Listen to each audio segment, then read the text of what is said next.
고작 이렇게 작은 나라 때문에 내가 틀린 걸 인정해야 된다니. CNN 15년차 베테랑 기자 릴리로는 경주 호텔방에서 빈 화면만 바라보고 있습니다. 손가락은 키보드 위에 있지만 움직이지 않았어요. 문제는 팩트였습니다. 입국 18분, 응급실 35분 41달러. 숫자는 거짓말하지 않았죠.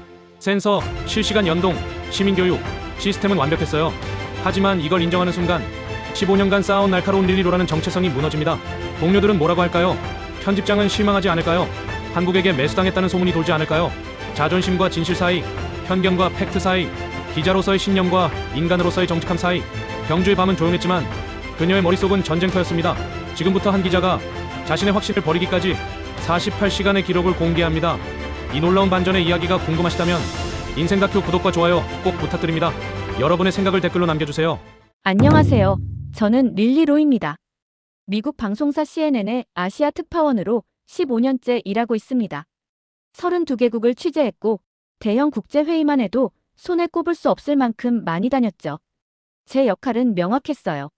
날카로운 질문을 던지고 시스템의 약점을 찾아내고 진실을 보도하는 것. 그런데 지금 경주의 한 호텔방에서 저는 빈 화면만 바라보고 있습니다. 밤 10시가 넘었어요. 노트북 화면은 희게 빛나고 있지만 한 글자도 쓸 수가 없었죠. 아니, 정확히는 썼다가 지우고 또 썼다가 지우고를 반복하고 있었습니다. 왜냐고요? 문제는 제 자존심이었습니다. 솔직해지자. 진짜 문제가 뭐지? 15년간 CNN 기자로 살아왔어요. 날카로운 비평, 냉철한 분석, 약점 찾아내기. 그게 제 정체성이었거든요. 동료들은 저를 그렇게 알고 있었고 편집장도 그걸 기대했죠. 릴리로라는 이름 석자엔 항상 날카로움이라는 수식어가 따라 붙었어요. 그런데 이틀 동안 서울과 경주를 보고 나니 문제가 생겼습니다. 제 기사가 틀렸거든요. 노트북 화면을 봤어요. 문서 파일이 열려 있었죠. 제가 런던에서 출발하기 전에 작성한 기사 초안이었습니다. 제목을 읽었어요. 에이펙 2025, 화려한 쇼 빈약한 실속. 한국에 오기 전 저는 이미 결론을 내려놓고 왔었어요. 아시아 국가들의 대형 행사는 항상 같은 패턴을 보인다고요. 겉은 화려하지만 속은 빈약하다고요. 어차피 그게 제가 15년간 본 패턴이었으니까요. 원래 3,000자가 넘는 기사였습니다. 첫 번째 문단을 읽었죠. 인천공항에서부터 문제가 드러날 것이다. 긴 대기시간, 언어 소통 부족, 혼잡한 교통. 저는 이 문장 전체를 드래그해서 삭제했습니다. 왜냐하면 인천공항에서 입국하는데 18분밖에 걸리지 않았거든요. 센서가 제 움직임을 감지해 안내판이 영어로 바뀌었고 입국 심사는 7분 만에 끝났으며 제 이름이 적힌 전용 차량이 이미 대기하고 있었죠. 두 번째 문단도 읽었어요. 기자실은 장비가 부족하고 와이파이는 느릴 것이다. 이것도 삭제했습니다. 기자실은 층별로 분산 설계돼 있었고 각 좌석마다 5세대 라우터가 구비돼 있었으며 다운로드 속도가 500메가였거든요. 런던 본사보다 훨씬 빠른 속도였어요. 세 번째 문단, 네 번째 문단, 다섯 번째 문단. 저는 계속 삭제했습니다. 10분 후 화면을 봤죠. 3,000자였던 기사가 1,500자로 줄어 있었습니다. 정확히 절반이 사라진 거예요. 남은 건 팩트뿐이었습니다. 에이펙이 열린다는 사실, 21개국이 참여한다는 정보, 의제가 무역과 기후변화라는 내용. 제 의견은 모두 지워졌죠. 빈 공간을 채워야 했습니다. 손가락을 키보드 위에 올렸어요. 새로운 문장을 쓰기 시작했습니다. 인천공항의 시스템은 예상을 뛰어넘었다. 입국 절차가 18분 만에 완료됐고 타이핑을 멈췄습니다.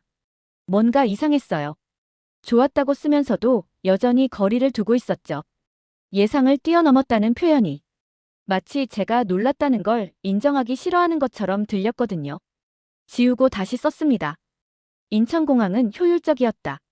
그러나 이것이 우연인지 체계인지는 더 관찰이 필요하다. 이것도 이상했어요. 더 관찰이 필요하다고요? 저는 이미 이틀을 관찰했잖아요. 일본 기자단 30명이 갑자기 추가됐을 때, 와이파이가 느려졌을 때, 채식 메뉴가 부족했을 때, 모든 문제가 30분 안에 해결되는 걸 봤죠. 그런데 왜 저는 계속 더 봐야 한다고 쓰고 있을까요?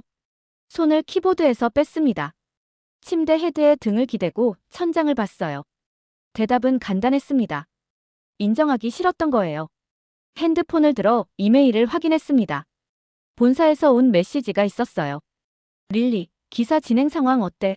예상대로 문제점 많이 발견됐지? 화요일까지 초안 보내줘. 편집장의 메시지였습니다. 예상대로 문제점 많이 발견됐지? 이 한 문장이 제 눈에 박혔어요. 편집장도 예상하고 있었던 겁니다. 제가 비판적 기사를 쓸 거라고요. 그게 바로 나, 릴리로니까요. 날카로운 릴리로. 만약 제가 긍정적인 기사를 쓰면 어떻게 될까요? 본사는 뭐라고 할까요? 동료들은 제가 한국에게 매수당했다고 생각하지 않을까요? 15년간 쌓아온 제 이미지가 무너지는 건 아닐까요? 저는 핸드폰을 내려놓았습니다. 답장하지 않았어요. 뭐라고 써야 할지 몰랐거든요. 다시 노트북으로 돌아갔습니다. 타협안을 생각했어요. 균형 잡힌 기사. 좋은 점도 쓰고 우려도 표현하는 거죠. 타이핑을 시작했습니다. 서울 에이펙은 놀라운 준비를 보여줬다. 하지만 진짜 시험은 경주에서 시작될 것이다. 작은 도시가 과연 정상회의를 감당할 수 있을지 의문이다. 저는 이 문장을 읽고 멈췄어요. 의문이다. 정말로 의문인가? 오늘 경주에서 뭘 봤죠? 영어하는 택시기사, 외국인 할인하는 편의점, 시민 교육 프로그램, 친절한 청소 직원. 경주도 이미 준비돼 있었어요. 그런데 왜 저는 여전히 의문이라고 쓰고 있을까요? 이 문장도 지웠습니다. 화면엔 빈 공간만 남았어요. 저는 30분 동안 한 글자도 쓰지 못했습니다. 손가락은 키보드 위에 있었지만 움직이지 않았죠. 창밖을 봤습니다. 경주의 밤 풍경이 보였어요. 낮은 건물들 사이로 가로등이 은은하게 빛나고 있었죠. 차 소리가 희미하게 들렸습니다. 조용했어요. 정말 조용했죠. 하지만 그 조용함이 불안하지 않았습니다. 오히려 편안했어요. 창문을 열었습니다. 시원한 바람이 들어왔죠. 가을밤 공기는 상쾌했어요. 깊게 숨을 들이마셨습니다. 저는 제 자신에게 물었어요. 나는 왜 이렇게 인정하기 싫어할까? 내가 틀렸다는 걸 받아들이는 게 왜 이렇게 힘들까? 15년이요. 15년간 쌓아온 정체성이 흔들리는 게 무서웠던 거예요. 노트북을 덮었습니다. 오늘은 더 쓸 수 없었어요. 머리가 복잡했고 마음이 혼란스러웠죠. 침대에 누웠습니다. 어둠 속에서 생각이 꼬리를 물었어요. 균열은 계속 확장되고 있었습니다. 제 확신은 점점 무너지고 있었죠. 아직 완전히 무너지진 않았지만 시간 문제였어요. 내일이면 정상회의가 본격적으로 시작됩니다. 그때 저는 또 무엇을 보게 될까요? 잠들기 직전 마지막으로 생각했습니다. 아직 결정적 증거가 부족해. 더 봐야 해. 하지만 그건 거짓말이었어요. 증거는 이미 충분했죠. 부족한 건 제 용기였습니다. 그리고 그날 밤, 제가 전혀 예상하지 못한 일이 벌어졌습니다. 새벽 2시였습니다. 저는 갑작스러운 통증에 잠에서 깼어요. 복부에서 시작된 날카로운 아픔이었죠. 처음엔 단순한 소화불량인 줄 알았습니다. 하지만 5분이 지나자 식은땀이 나기 시작했어요. 화장실로 비틀거리며 갔습니다. 구토가 났죠. 손이 떨렸어요. 이건 심각하다는 생각이 들었습니다. 침대로 돌아와 핸드폰을 집어들었어요. 통증 때문에 손가락에 힘이 제대로 들어가지 않았죠. 119를 눌렀습니다. 솔직히 기대는 하지 않았어요. 언어 장벽 때문에 설명이 어려울 거라고 생각했거든요. 한참 기다려야 할 구급차, 복잡한 절차. 런던에선 평균 40분을 기다렸으니까요. 신호음이 2번 울렸습니다. 그리고 놀랍게도 영어로 응답이 왔어요. 911 긴급 상황실입니다. 영어 서비스입니다. 무슨 일이신가요? 저는 당황해서 더듬거렸어요. 구급차가 필요해요. 식중독인 것 같아요. 심한 통증이 있습니다. 상담원의 목소리는 침착했습니다. 현재 위치가 힐튼 경주 1247호실 맞으신가요? 구급차 출동했습니다. 7분 후 도착 예정이에요. 전화 끊지 마시고 기다려주세요. 저는 멍한 표정으로 물었죠. 제 방 번호를 어떻게 아셨어요? 전화 위치 정보로 확인했습니다. 호텔 측에도 연락했고요. 직원분이 로비까지 안내할 겁니다. 혼자 움직이실 수 있으세요? 네, 아마도요. 천천히 움직이세요. 구급차 곧 도착합니다. 저는 옷을 대충 걸쳤어요. 가방에서 여권을 꺼내 주머니에 넣었죠. 복통은 계속됐지만 움직일 수는 있었습니다. 문을 열고 복도로 나갔어요. 엘리베이터를 탔습니다. 거울에 비친 제 얼굴은 창백했죠. 땀이 이마에 맺혀 있었어요. 로비에 도착하자 직원이 이미 대기하고 있었습니다. 로씨, 괜찮으세요? 여기 앉으세요. 직원이 휠체어를 가져왔어요. 저는 앉았죠. 구급차 곧 도착합니다. 걱정 마세요. 직원이 생수 한 병을 건네며 말했습니다. 손에 쥐어진 차가운 물병이 조금 안심이 됐어요. 정확히 7분 후 구급차가 도착했습니다. 로비 창문 너머로 빨간 불빛이 보였어요. 사이렌 소리는 들리지 않았죠. 주거 지역이라 소음을 최소화한 거였습니다. 구급대원 2명이 들어왔어요. 한 명이 영어로 물었습니다. 로씨 맞으시죠? 어디가 아프세요? 복부요. 구토도 했고요. 알겠습니다. 지금 바로 병원으로 모시겠습니다. 저는 스트레처에 옮겨졌어요. 구급차 안으로 들어갔죠. 구급차 내부는 깨끗했습니다. 장비들이 정돈돼 있었어요. 구급대원이 혈압계를 제 팔에 감았습니다. 알레르기 있으세요? 복용 중인 약은요? 통증은 언제 시작됐나요? 견과류 알레르기 있어요. 약은 없고요. 1시간 전쯤 시작됐습니다. 구급대원은 태블릿에 정보를 입력했어요. 확인했습니다. 삼성의료센터로 갑니다. 응급실에서 준비하고 계실 거예요. 저는 놀라서 물었습니다. 벌써요? 미리 연락하셨어요? 구급대원이 미소 지으며 답했죠. 실시간 연동됩니다. 병원에서 손님 오신다는 거 알고 있어요. 증상도 전달했고요. 구급차가 병원과 실시간으로 연결돼 있다고요?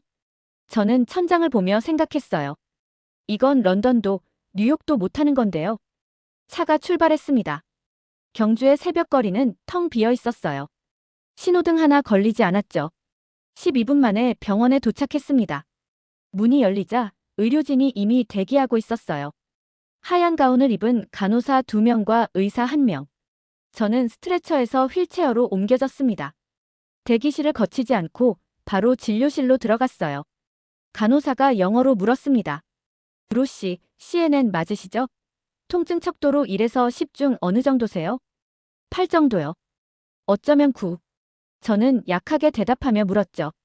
제 직업을 어떻게 아셨어요? 간호사는 차트를 보며 답했습니다. 구급대원들이 정보 보냈어요. 의사 선생님 곧 오십니다. 정확히 2분 후 의사가 들어왔습니다. 30대 후반으로 보이는 여성이었어요. 침착한 표정에 영어가 유창했죠. 안녕하세요, 로씨. 저는 박 의사입니다. 지금부터 검사해 볼게요. 간단한 혈액 검사가 있었습니다. 복부를 눌러보기도 했어요. 통증이 있었지만 참을만 했죠. 의사는 태블릿으로 결과를 확인했습니다. 급성 위장염입니다. 심각하진 않지만 불편하시겠어요. 약 처방해 드릴게요. 몇 시간 후면 좋아지실 겁니다. 저는 안도의 한숨을 쉬었어요. 그리고 조심스럽게 물었습니다. 비용이 얼마나 나올까요? 한국 보험이 없는데요. 의사가 부드럽게 미소 지으며 답했죠. 5만 원 정도요. 미국 돈으로 40달러쯤 되겠네요. 구급차 포함해서요. 저는 입이 떡 벌어졌습니다. 40달러요? 구급차에 응급실, 치료까지 포함해서요? 의사가 고개를 끄덕였어요. 외국인 응급진료는 지원이 돼요. 걱정 마세요. 5분 후 저는 계산대에 섰습니다. 직원이 영수증을 건넸어요. 52,000원. 정확히 41달러였죠. 항목을 받습니다. 구급차 15,000원, 응급실 진료 25,000원, 처방약 12,000원. 뉴욕이었다면 최소 2,000달러는 나왔을 겁니다. 보험 없이 응급실 가면 파산하는 게 미국이었으니까요. 런던에선 구급차만 2시간을 기다렸을 거예요. 그런데 여기선 35분에 41달러였습니다. 저는 멍한 표정으로 카드를 건넸어요. 직원이 영어로 말했죠. 영수증과 처방전이에요. 약국은 1층에 있고요. 24시간 운영합니다. 택시 필요하시면 불러드릴까요? 아, 네. 부탁드려요. 5분 후 저는 택시를 타고 호텔로 향했습니다. 차 안에서 핸드폰으로 시간을 확인했어요. 새벽 3시 40분. 복통이 시작된 게 2시 5분쯤이었죠. 총 소요 시간 35분. 저는 손에 든 영수증을 멍하니 바라봤습니다. 이게 진짜야? 호텔방으로 돌아왔어요. 침대에 앉아 여전히 영수증을 들고 있었죠. 52,000원. 35분. 노트북이 여전히 열려 있었습니다. 빈 화면 그대로였어요. 저는 화면을 보며 깨달았습니다. 제가 본 건 쇼가 아니었어요. 시스템이었죠. 119 상담원이 제 위치를 자동으로 알아낸 것, 7분 만에 도착한 구급차, 병원과 실시간으로 연동되는 응급체계, 외국인도 차별 없이 지원하는 의료 시스템. 이 모든 게 우연일 수 없었습니다. 저는 손가락을 키보드 위에 올렸어요. 타이핑을 시작했습니다. 그런데 놀랍게도 쓰고 있던 건 기사가 아니었습니다. 일기였어요. 오늘 밤 나는 35분 동안 내 편견이 무너지는 걸 경험했다. 15년간 쌓아온 확신이 산산조각 났다. 한국은 내가 생각했던 나라가 아니었다.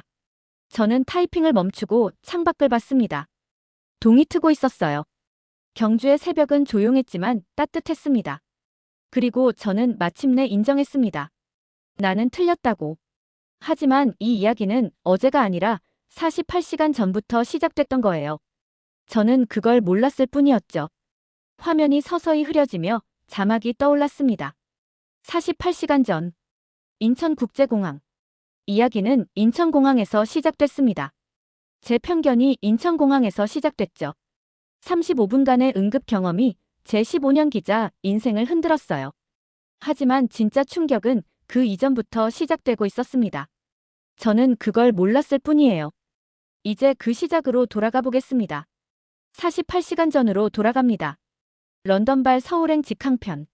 비행시간 11시간. 저는 좌석에 앉아 노트북을 열고 있었어요. 이번 취재 기사의 초안을 작성하기 위해서였습니다. 제목은 이미 정해져 있었죠. 에이펙 2025, 화려한 쇼 빈약한 실속. 부제도 적어놨어요. 아시아 국가들의 전형적인 거칠의 행사. 저는 제 경험에 확신이 있었습니다. 15년간 32개국을 취재하며 본 패턴이 있었으니까요. 아시아 국가들은 대형 행사에서 겉모습에 집중한다는 것.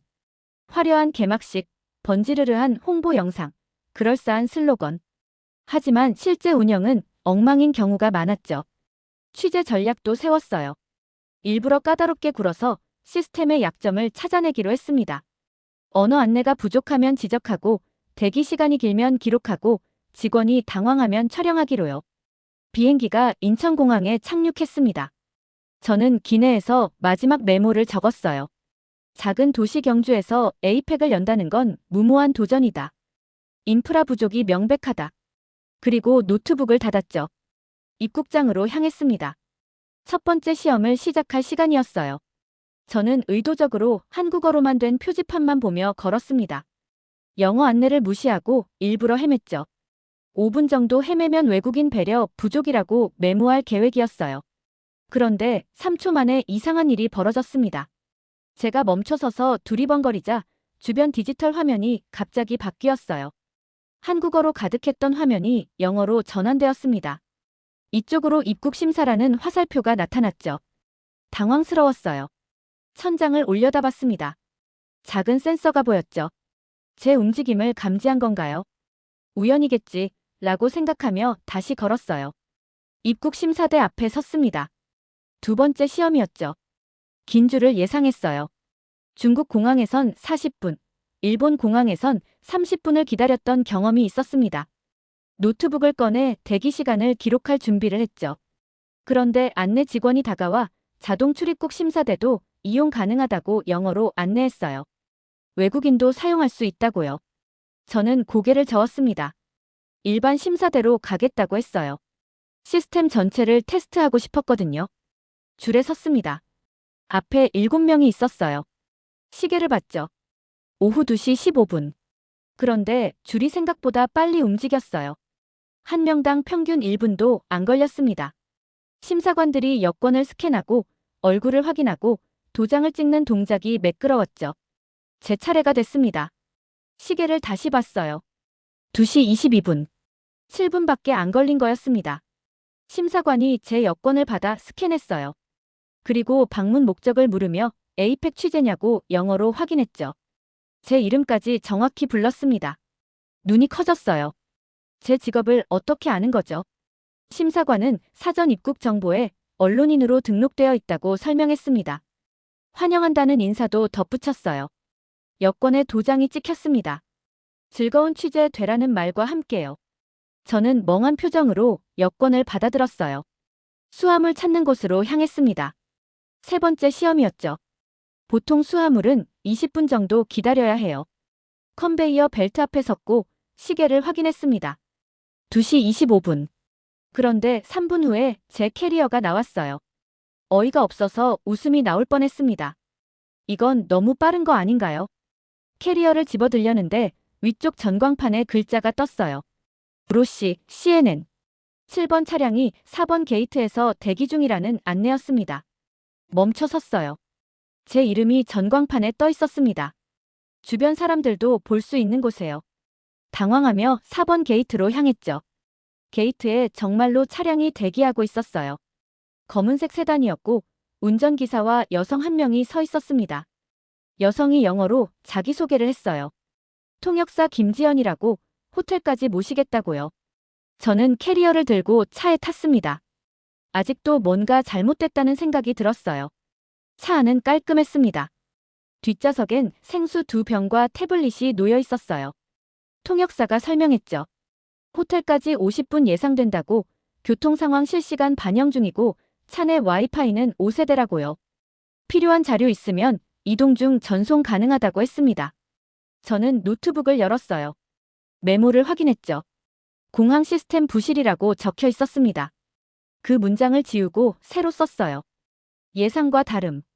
입국장에서 차에 타기까지 걸린 시간은 18분이었습니다.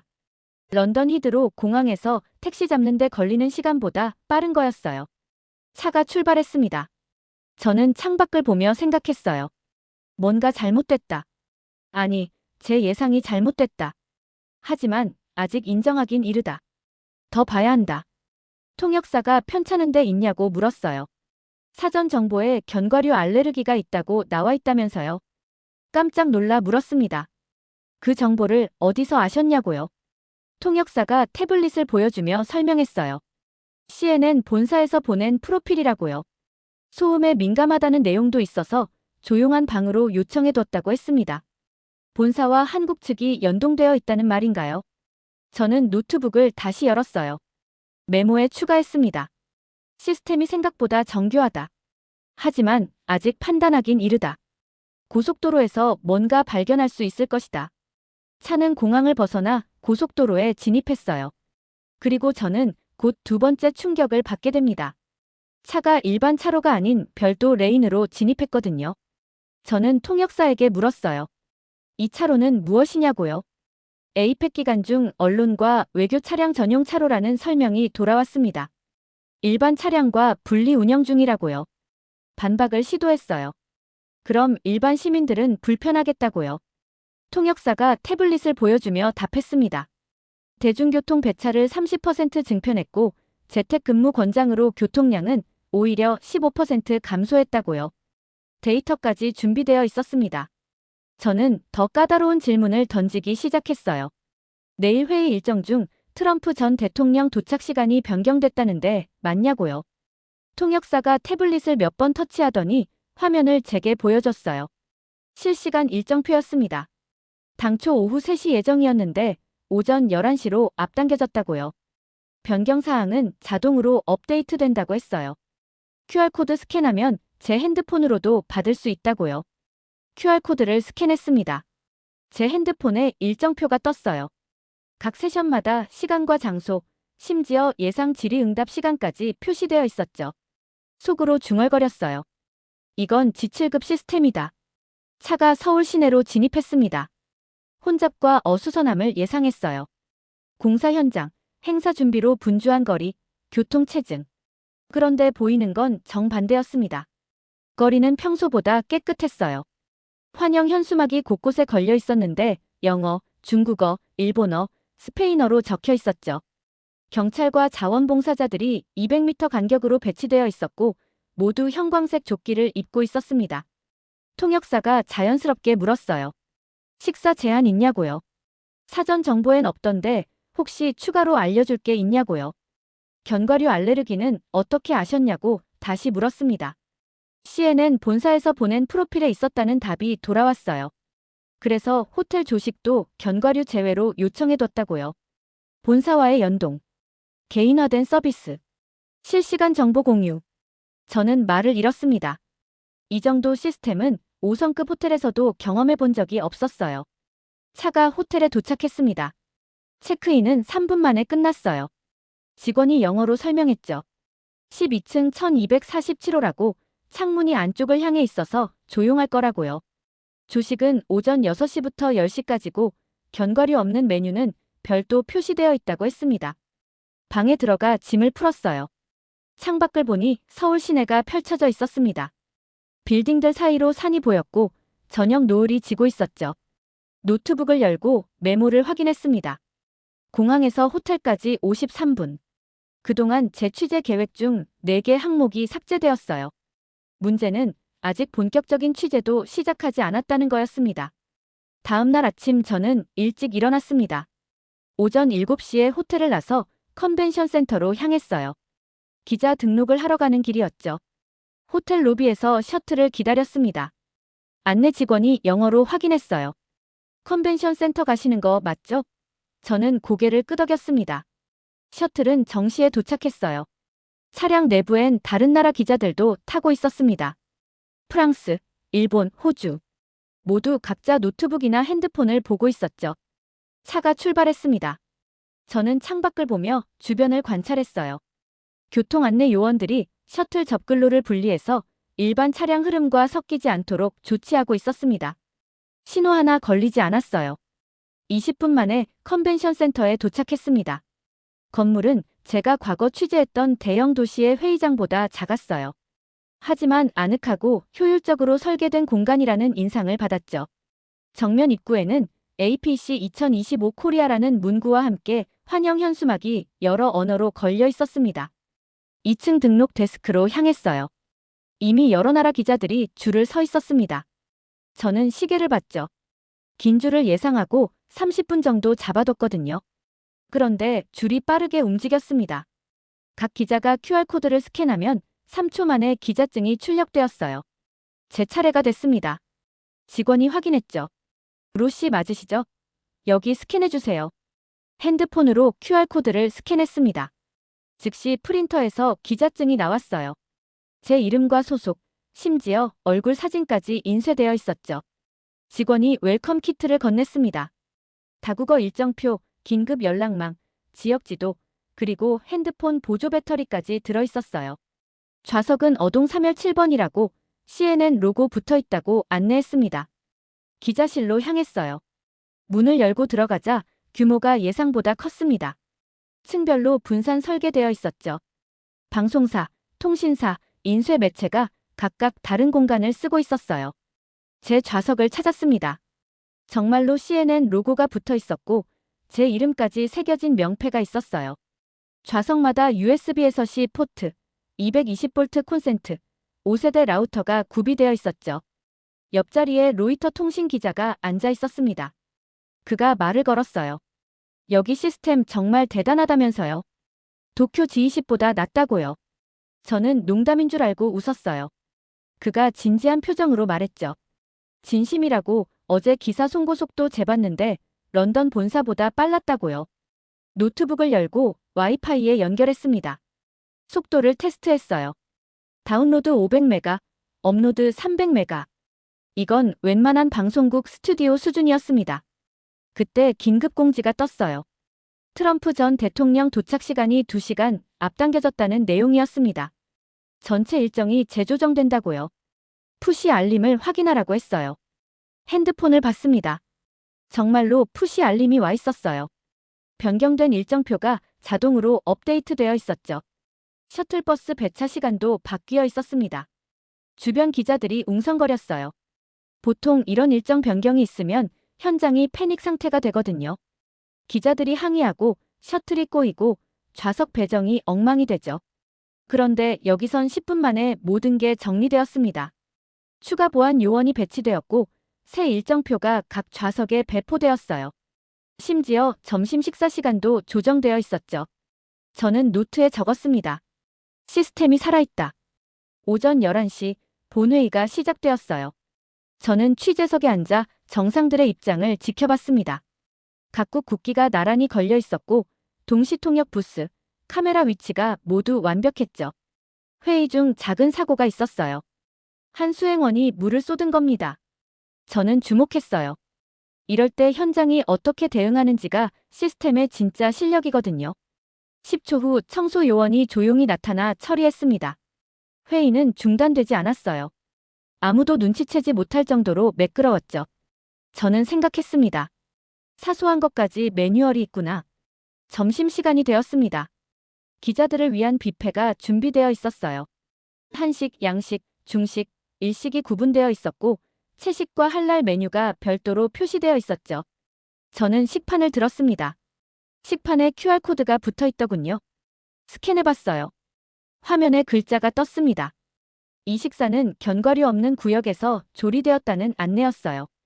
제 알레르기 정보까지 반영했다는 말인가요? 자리에 앉아 식사하며 주변을 관찰했습니다.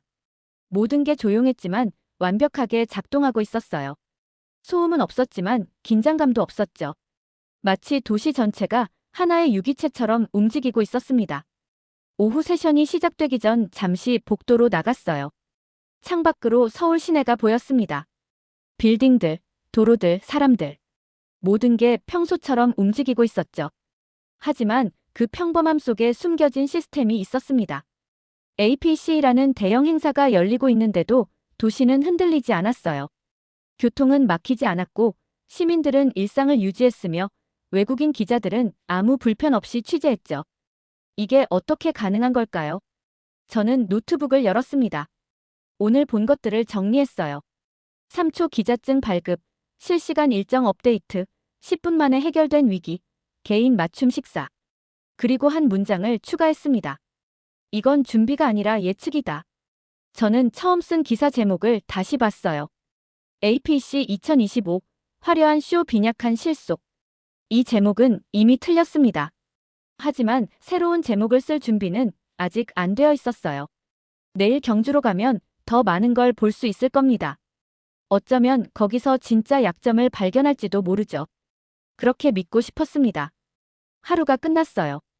호텔로 돌아가는 셔틀을 탔습니다. 창밖으로 서울의 저녁이 보였어요. 저는 생각했습니다. 이틀 동안 본 것들이 정말 전부일까? 작은 도시 경주에선 다를 거야. 거기서 시스템의 한계가 드러날 거야. 그렇게 스스로를 설득했습니다. 하지만 마음 한구석에선 이미 알고 있었어요. 제가 틀렸다는 걸요. 다음 날 아침 7시, 저는 호텔 로비에서 셔틀을 기다리고 있었습니다. 오늘은 경주로 이동하는 날이었어요. 서울역까지 가서 고속철도를 타기로 되어 있었죠. 셔틀이 도착했고 저는 짐을 싣고 탔습니다. 차 안엔 다른 기자 3명이 타고 있었어요. 모두 경주행이었죠. 서울역에 도착하니 역무원이 영어로 안내했습니다. 경주행 승객은 9번 플랫폼이라고, 기차는 정시 출발이라고요. 에스컬레이터를 타고 플랫폼으로 올라갔습니다. 기차는 정확히 정시에 출발했어요. 오전 8시 15분. 저는 창가 좌석에 앉아 노트북을 열었습니다. 경주에 대한 사전 조사를 다시 확인하려고요. 경주는 인구 25만 명의 소도시였습니다. 천년 역사의 고도라는 수식어가 따라다녔죠. 불국사, 석굴암, 첨성대 같은 유적지가 유명했어요. 하지만 대형 국제 행사를 치른 경험은 없었습니다. 저는 여전히 의문이었어요. 왜 경주인가? 서울이나 부산 같은 대도시가 아니라 왜 이런 작은 도시에서 정상회의를 여는 걸까? 2시간 반 후 기차가 경주역에 도착했습니다. 역사를 나서자 택시 승강장이 보였어요. 줄을 서서 차례를 기다렸죠. 제 차례가 됐습니다. 택시에 타자 기사님이 한국어로 어디 가냐고 물었어요. 저는 영어로 답했습니다. 호텔로 가야 한다고, 힐튼 경주라고요. 기사님이 놀랍게도 영어로 답했습니다. 알겠다고, 20분 정도 걸린다고, 처음 오냐고요. 저는 눈이 커졌어요. 택시 기사님이 영어를 하신다고요. 네, 처음이라고, APC 취재차 왔다고 답했습니다. 기사님은 미소 지으며 환영한다고 말했어요. 경주에서 좋은 시간 보내라고요. 차가 출발했습니다.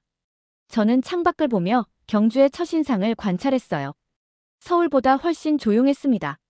건물도 낮았고 거리도 한적했어요. 하지만 깔끔했죠. 도로 포장 상태가 좋았고 가로수가 잘 정돈되어 있었습니다. 기사님이 말을 이었어요. 점심 식사는 했냐고, 안 했으면 좋은 식당 추천해주겠다고, 전통 한식 좋아하냐고요. 저는 놀라며 물었습니다. 기사님, 영어 어디서 배우셨냐고요.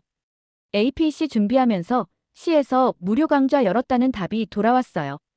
택시기사, 식당 주인, 호텔 직원들 다 같이 배웠다고요. 3개월 동안이요. 3개월 무료 영어 강좌라고요. 네, 시청에서 지원했다고요.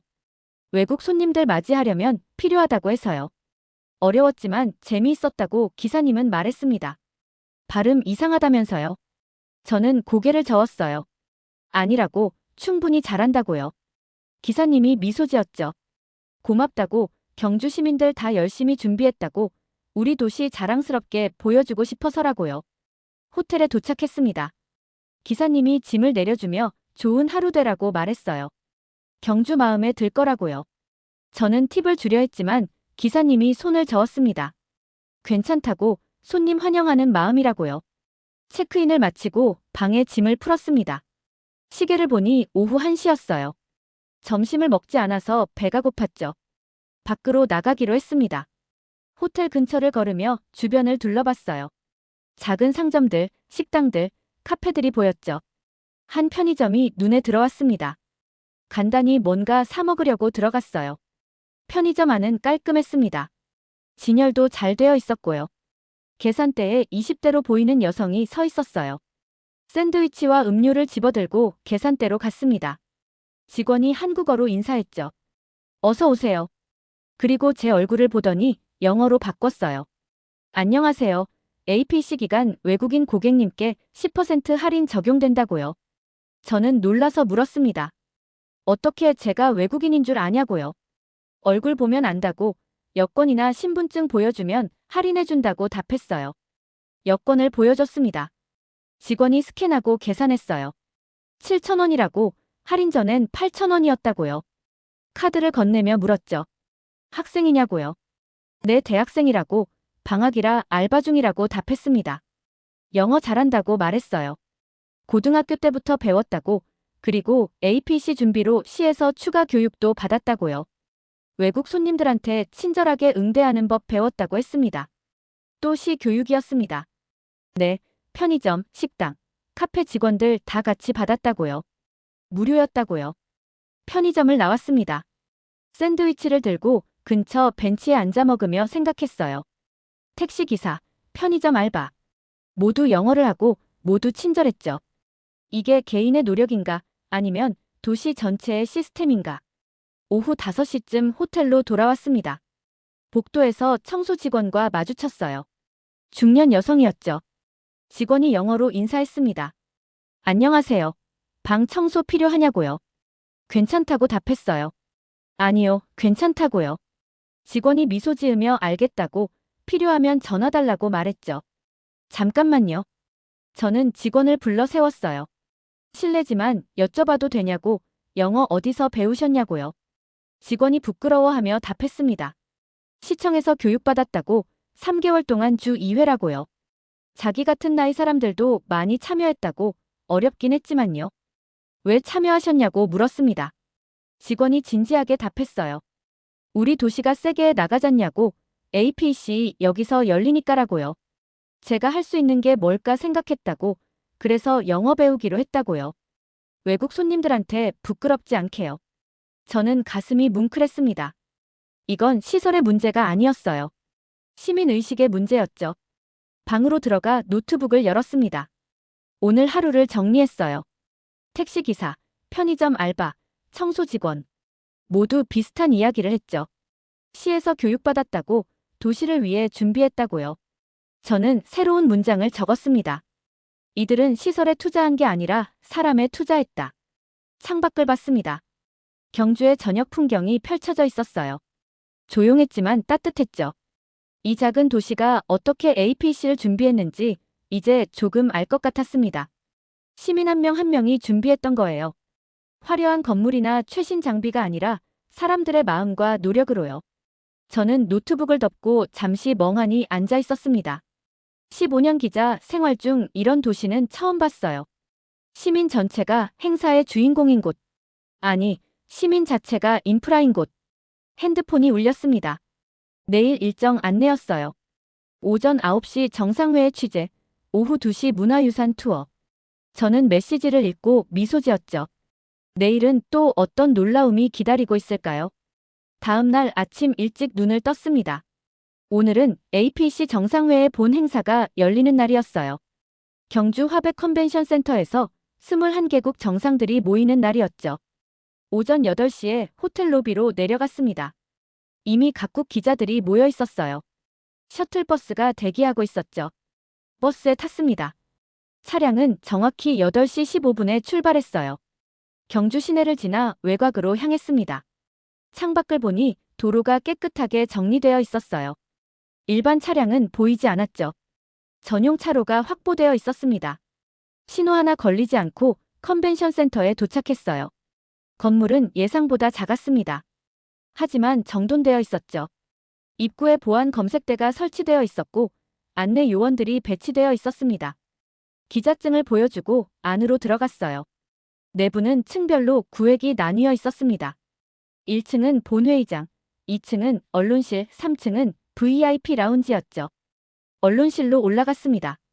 어제 서울에서 봤던 것과 비슷한 구조였어요. 각 좌석마다 장비가 갖춰져 있었고 제 이름이 적힌 자리도 있었죠. 옆자리에 영국 BBC 기자가 앉아 있었습니다. 그가 말을 걸었어요. 작은 도시치고는 준비가 잘 되어 있다고요. 저는 고개를 끄덕였습니다. 그렇다고요. 오전 9시 30분 정상들이 도착하기 시작했어요. 언론실 모니터로 입장 장면이 중계되었습니다. 차량 행렬이 하나씩 들어왔어요. 미국, 중국, 일본, 호주. 각국 정상들이 레드카펫을 밟으며 입장했죠. 놀라운 건 동선이었습니다. 차량들이 정확한 간격으로 도착했어요. 겹치지도 않았고 지체되지도 않았죠. 마치 초 단위로 계산된 것처럼요. 보안 요원들도 눈에 띄지 않게 배치되어 있었습니다. 검은 정장을 입은 사람들이 건물 곳곳에 서 있었지만 압박감은 없었어요. 오히려 자연스러웠죠. 오전 10시 본회의가 시작되었습니다. 한국 대통령의 개막 연설이 있었어요. 연결, 혁신, 번영이라는 슬로건을 강조했죠. 아시아 태평양 지역의 지속 가능한 미래를 위한 협력의 중요성을 역설했습니다. 각국 대표들도 이어 발언했어요. 언론실 내부에서는 각 발언이 동시 통역으로 빠르게 번역되어 나왔습니다. 점심시간이 되었어요. 기자들을 위한 식사가 준비되어 있었습니다. 한식 도시락이었죠. 비빔밥, 불고기, 나물 반찬들이 담겨 있었어요. 제 도시락엔 작은 스티커가 붙어 있었습니다. 견과류 미포함이라고요. 또 제 알레르기를 기억하고 있었습니다. 오후 2시 특별 프로그램이 시작되었어요. 정상들을 위한 문화유산 투어였죠. 기자단도 별도 버스로 동행하게 되어 있었습니다. 첫 번째 장소는 첨성대였어요. 버스에서 내리자 천년된 돌탑이 보였습니다. 높이 9m 정도의 원통형 구조물이었죠. 동양에서 가장 오래된 천문대라고 안내판에 적혀 있었어요. 정상들이 도착했습니다. 단체 사진 촬영이 있었어요. 21개국 정상들이 첨성대 앞에 나란히 섰죠. 저는 취재구역에서 그 장면을 지켜봤습니다. 놀라운 건 분위기였어요. 긴장감보다는 여유가 느껴졌죠. 정상들이 서로 대화를 나누며 웃고 있었습니다. 경직된 외교 행사가 아니라 편안한 모임처럼 보였어요. 사진 촬영이 끝나고 정상들은 석굴암으로 이동했습니다. 기자단도 따라갔어요. 버스로 30분 거리였죠. 석굴암에 도착했습니다. 산 중턱에 위치한 암굴 사원이었어요. 화강암으로 만들어진 불상이 중앙에 자리 잡고 있었죠. 정상들이 내부로 들어갔습니다. 기자들은 밖에서 대기했어요. 저는 주변을 둘러봤습니다. 산 아래로 동해 바다가 보였어요. 햇살이 수면에 반짝이고 있었죠. 바람이 시원하게 불었습니다. 옆에 서 있던 프랑스 기자가 말했어요. 아름다운 곳이라고요. 저는 고개를 끄덕였습니다. 정말 그렇다고요. 그가 말을 이었어요. 처음엔 왜 경주인가 했다고, 작은 도시에서 정상회의라니 말이 안 된다고 생각했다고요. 하지만 지금은 알 것 같다고요. 저는 물었습니다. 무엇을요? 이곳이 메시지라고요. 화려한 대도시가 아니라 역사와 문화가 있는 곳에서 미래를 이야기하는 거라고, 그게 이번 회의의 의미라고 프랑스 기자는 말했습니다. 저는 답하지 않았어요. 하지만 그의 말이 맞다는 생각이 들었죠. 저녁 6시, 만찬이 시작되었습니다. 석굴암 야외 공간에 테이블이 마련되어 있었어요. 정상들을 위한 자리였죠. 기자단은 별도 공간에서 식사하게 되어 있었습니다. 한식 코스 요리가 나왔어요. 전체, 메인, 디저트로 구성되어 있었죠. 저는 천천히 식사하며 생각했습니다. 이틀 동안 경주에서 본 것들이 떠올랐어요. 영어하는 택시기사, 외국인 할인하는 편의점, 시민 교육 프로그램, 정확한 차량 동선, 개인 맞춤 식사. 모든 게 연결되어 있었습니다. 이건 단순히 행사를 준비한 게 아니었어요. 도시 전체가 하나의 시스템으로 작동하도록 설계한 거였죠. 그리고 그 시스템의 중심엔 시민들이 있었습니다. 만찬이 끝나고 호텔로 돌아왔어요. 밤 10시가 넘었죠. 방에 들어가 노트북을 열었습니다. 오늘 본 것들을 정리해야 했어요. 하지만 손이 움직이지 않았습니다. 무엇을 써야 할까요? 제가 런던에서 가져온 기사 제목은 이미 틀렸어요. 화려한 쇼도 아니었고 빈약한 실속도 아니었죠. 오히려 정반대였습니다. 조용하지만 완벽했어요. 화려하지 않지만 단단했죠. 저는 창밖을 봤습니다. 경주의 밤은 여전히 고요했어요. 별이 선명하게 빛나고 있었죠. 그리고 그날 밤, 제가 전혀 예상하지 못한 일이 벌어진 거죠. 복통이 시작된 겁니다. 새벽 4시에 잠에서 깼습니다. 응급실에서 돌아온 지 몇 시간 지나지 않았어요. 몸은 나아졌지만 머리는 맑았죠. 손에 든 영수증을 다시 봤습니다. 52,000원. 35분. 노트북을 열었어요. 빈 화면이 저를 기다리고 있었죠. 이번엔 손가락이 움직였습니다. 타이핑을 시작했어요. 하지만 쓰고 있던 건 기사가 아니었습니다. 일기였죠. 나는 틀렸다. 15년간 쌓아온 확신이 무너졌다. 한국은 내가 생각했던 나라가 아니었다. 창밖을 봤습니다. 동이 트고 있었어요. 저는 마침내 인정했습니다. 화려함이 실력이 아니라는 걸요. 조용함이 약함이 아니라는 걸요. 이 작은 도시가 보여준 건 시스템이었습니다. 센서, 데이터, 교육, 시민의식. 모든 게 하나로 연결된 시스템이었죠. 그리고 그 시스템은 위기에서 빛났어요. 일정 변경, 인원 급증, 새벽 응급 상황. 모든 순간에 작동했죠. 핸드폰이 울렸습니다. 오늘 오후 인천공항으로 출발한다는 안내였어요. 저는 노트북을 덮었습니다. 귀국하면 새로운 기사를 써야 했어요. 진실을 담은 기사를요. 오후 3시, 인천공항에 도착했습니다. 체크인은 자동 키오스크로 30초 만에 끝났어요. 수화물은 자동 태깅되었고 보안 검색은 5분 만에 통과했죠. 출국장 라운지에 앉았습니다. 노트북을 열고 기사 파일을 불러왔어요. 빈 화면. 하지만 이번엔 무엇을 써야 할지 알았습니다. 타이핑을 시작했어요. 새 제목을 썼습니다. 나는 틀렸다. CNN 기자가 한국 에이펙에서 배운 것. 본문을 적었죠. 진짜 실력은 화려함이 아니라 시스템이다. 진짜 준비는 건물이 아니라 사람이다. 한국은 조용하지만 완벽했다. 손가락이 멈추지 않았어요. 35분 응급실 경험, 영어하는 택시기사, 시민 교육 프로그램, 센서로 작동하는 공항. 모든 걸 적었습니다. 1시간 후 기사를 완성했어요. 전송 버튼을 눌렀습니다. 편집장에게 메일이 갔죠. 탑승 안내방송이 나왔습니다. 비행기에 올라 창밖을 봤어요. 인천공항이 보였습니다. 저는 속으로 말했어요. 다음엔 편견 없이 오겠습니다. 서울. 다음엔 배우러 오겠습니다. 한국. 비행기가 이륙했습니다.